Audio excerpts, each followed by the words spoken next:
जानिए गंगा में स्नान का वैज्ञानिक और धार्मिक महत्व। हिंदू धर्म में गंगा स्नान को बहुत ही महत्वपूर्ण माना जाता है। मान्यता है कि गंगा स्नान करने से व्यक्ति के सभी पाप धुल जाते हैं। क्या आप जानते हैं कि गंगा स्नान से न केवल आध्यात्मिक लाभ मिलता है बल्कि इसके वैज्ञानिक फायदे भी हैं। नमस्कार दोस्तों, शास्त्रों की बात जाने धर्म के साथ स्वागत है आपका हमारे चैनल द यूनिक वर्ल्ड में। आज हम आपको गंगा स्नान के किया फायदे। भगवान शिव की जटाओं से निकलने वाली गंगा जब हिमालय से होते हुए तराई क्षेत्रों में आती है तो इनका धार्मिक महत्व और अधिक बढ़ जाता है। इसलिए विभिन्न धार्मिक अनुष्ठानों में गंगा जल का प्रयोग निश्चित रूप से किया जाता है।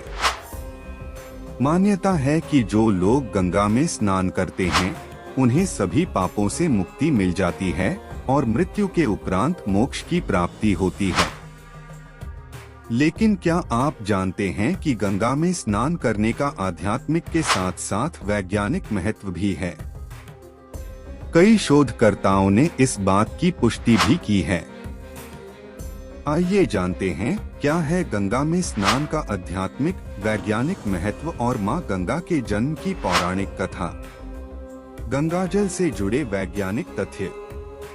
गंगाजल पर अब तक कई शोध हो चुके हैं, जिनमें से एक शोध लखनऊ के नेशनल बोटैनिकल रिसर्च इंस्टीट्यूट ने भी किया था, जिसमें उन्होंने पाया कि गंगाजल में बीमारी पैदा करने वाली इकोलाई बैक्टीरिया मारने की क्षमता है। वैज्ञानिकों ने यह भी माना कि जब हिमालय से गंगा बहती हुई आती है तो कई खनिज और जड़ी बूटियों का असर इस पर होता रहता है और उसमें औषधीय गुण आ जाते हैं। शोधकर्ताओं ने जांच में पाया कि गंगाजल में ऑक्सीजन को सोखने की अद्भुत क्षमता है। इसलिए गंगा के पानी में प्रचुर मात्रा में सल्फर होता है, जिससे पानी लंबे समय तक खराब नहीं होता है। गंगा स्नान और गंगाजल पीने के पीछे भी वैज्ञानिकों ने कई प्रशिक्षण किए हैं, जिसमें उन्होंने पाया कि गंगाजल पीने से हैजा, प्लेग या मलेरिया जैसे रोग के खतरनाक कीटाणु नष्ट हो जाते हैं। गंगा स्नान का धार्मिक महत्व। मां गंगा को मोक्षदायिनी के रूप में जाना जाता है।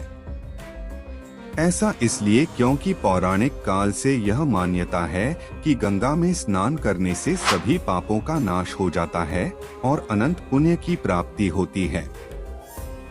विशेष दिन जैसे अमावस्या या पूर्णिमा तिथि के दिन गंगा जल में स्नान करने से साधक को देवी देवताओं का आशीर्वाद प्राप्त होता है। इसके साथ गंगा तट के किनारे श्राद्ध या तर्पण आदि करने से और पूर्वजों का आशीर्वाद मिलता है। मां गंगा के जन्म की कथा। धार्मिक मान्यताओं के अनुसार मां गंगा का जन्म वैशाख शुक्ल पक्ष की सप्तमी तिथि के दिन हुआ था।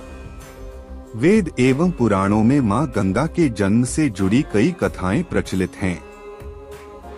वामन पुराण के अनुसार जब भगवान विष्णु वामन रूप अपनाया था तब उन्होंने एक पैर आकाश की ओर उठाया था। तब ब्रह्मा जी ने भगवान विष्णु के चरण धोकर जल को एक कमंडल में भर लिया था। इस जल के तेज से गंगा का जन्म हुआ था। इसके बाद ब्रह्मा जी ने गंगा को पर्वतराज हिमालय को सौंप दिया और ऐसे देवी पार्वती और मां गंगा बहन हुई। जब मां गंगा को हुआ था भगवान शिव से प्रेम। शिव पुराण की एक कथा के अनुसार गंगा भी मां पार्वती की भांति भगवान शिव को पति के रूप में पाना चाहती थी। इसके लिए उन्होंने भगवान शिव को पाने के लिए घोर तपस्या की। उनकी तपस्या से प्रसन्न होकर भगवान शिव ने उन्हें अपने साथ रखने का वरदान दिया।